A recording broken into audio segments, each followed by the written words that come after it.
Le thème 1, 1840 à 1896, voici donc l'ultramontanisme et l'anticléricalisme en moins de 3 minutes.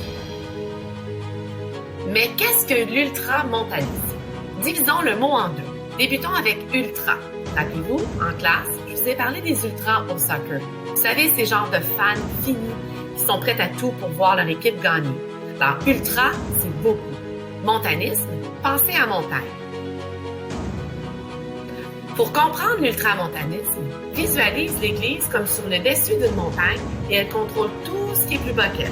Donc, elle contrôlerait le Parlement, la politique, la santé, l'éducation, l'économie. En fait, l'Église catholique devrait prédominer sur tous les plans, notamment sur le plan politique. Mais il faut faire attention. En 1840, l'acte d'union est signé et oui, le but est d'assimiler les Canadiens français.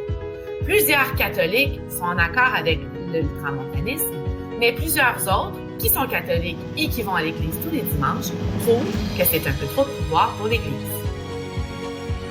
Au fond, l'acte d'union fait peur, parce qu'à partir de 1840, le but c'est d'assimiler les Canadiens français.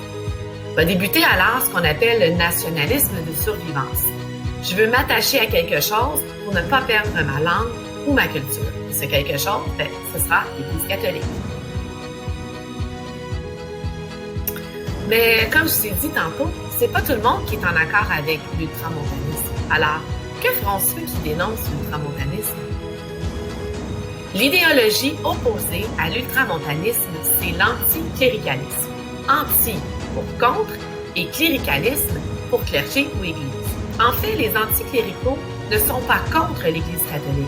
Ils sont contre le fait que l'Église catholique s'occupe de choses qui ne la concernent pas, comme la politique. Des anticléricaux vont fonder en 1844 l'Institut canadien de Montréal.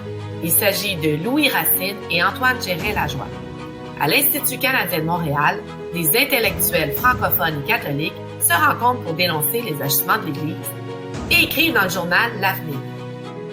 C'est le cas, entre autres, de Louis-Antoine Dessaulles, qui écrit régulièrement dans le journal L'Avenir pour en fait dire que l'Église catholique devrait se concentrer sur les choses qui la concernent et ne pas s'occuper de politique. Pour résumer un peu, vous savez, pendant cette période de 1840 jusqu'à 1900, souvent les anticléricaux et les ultramontains vont s'opposer. Rappelle-toi du cas d'Ignace Bourget, évêque de Montréal, qui ne voulait pas que Joseph Guibard se fasse enterrer dans le cimetière catholique.